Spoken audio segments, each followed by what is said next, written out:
হুজুর ১,৫০০ ২,০০০ যারা ইবাদত করতেন তাদেরকে পিছনে ফালাইয়া আমরা আগে জান্নাতে যাব।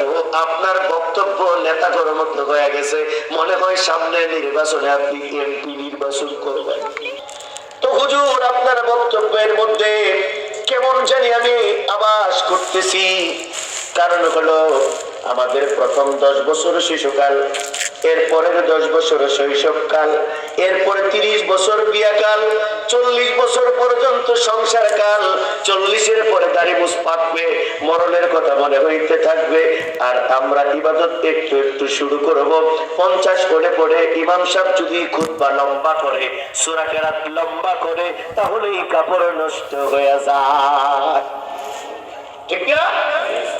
তাহলে হুজুর ইবাদতের পরিমাণ দাঁড়ায় মাত্র ১০-১৫ বছর।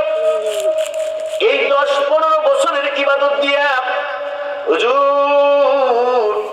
১,৫০০ ২,০০০ বছর যারা ইবাদত করতেন তাদেরকে পিছনে ফালাইয়া আমরা আগে জান্নাতে যাব। আপনার বক্তব্য নেতা কর্মঠ হয়ে গেছে, মনে হয় সামনে নির্বাচনে আপনি এমপি নির্বাচন করবেন।